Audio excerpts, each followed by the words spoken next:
MA first sem के प्रथम paper में जो पंच महायज्ञों के संबंध में एक प्रश्न आता है, जिसका परिचय मैं आप लोगों को देना चाहूँगा।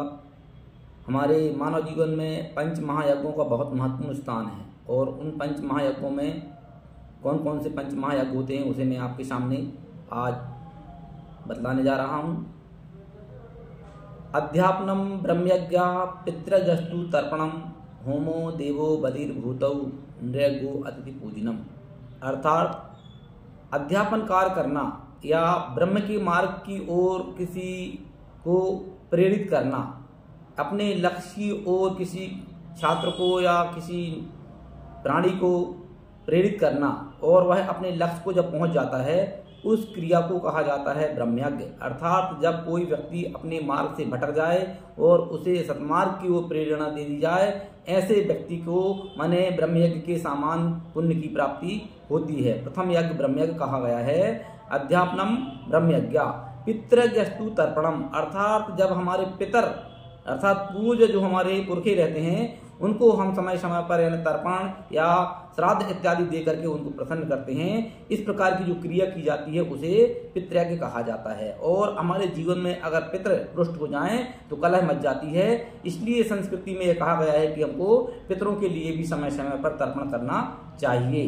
अध्यापनम ब्रह्मयज्ञ पितृजस्तु तर्पणम होमो देवो बलिर्भूतौ नृगो अतिथि पूजनम। अर्थात होमो अर्थात हवन दे करके जो यज्ञ अनुष्ठान या पूजन क्रिया की जाती है, इस प्रकार से हम हमारे प्राकृतिक देवी देवताओं को तृप्त करने के लिए जो यज्ञ अनुष्ठान करते हैं उस क्रिया को हम देव यज्ञ की श्रेणी में मानते हैं। क्योंकि हमारे जीवन में देवताओं की भी एक महत्वपूर्ण भूमिका होती है।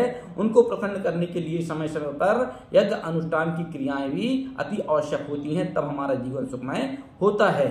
उसी प्रकार बलिर्भूतौ अर्थात बलि दे करके यानी जो भूत अर्थात प्राणियों को तृप्त किया जाता है, इस प्रकार की क्रिया को हम भूत यज्ञ कहते हैं। यहाँ पर भूत का मतलब है किसी प्रकार से नर बलि इत्यादि या पशु की बलि दे करके नहीं, परंतु हमसे जुड़े हुए जो प्राणी हैं, जैसे प्रकार से गौरैया चिड़िया है, उसी प्रकार गाय है, अचानक हमारे घर के सामने चींटियां निकल जाएं या और भी कबूतर हैं, हमसे जुड़े हुए विभिन्न प्राणी होते हैं, उनको समय समय पर हम भोजन आहार इत्यादि बलियां अर्थात थालियां अर्पित करें। इस प्रकार की क्रिया को हम भूत यज्ञ कहते हैं। भूत अर्थात प्राणी होता है और प्राणियों को माने हमारे जीवन से जुड़े हुए विभिन्न प्राणी होते हैं, उनके लिए जो हम जो आहार इत्यादि प्रदान करते हैं उस क्रिया को भूत यज्ञ की श्रेणी में हमारे शास्त्रों में बतलाया गया है। उसी प्रकार अंतिम यज्ञ है नृगो अतिथि पूजनम।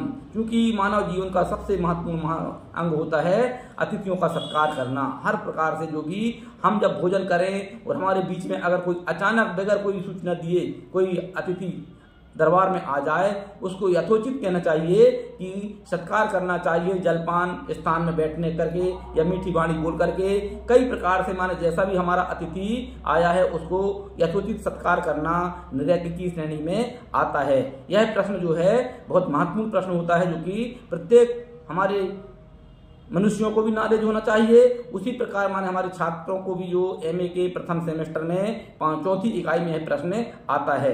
इस प्रकार पंच महायज्ञों का परिचय हमने आपको बतलाया।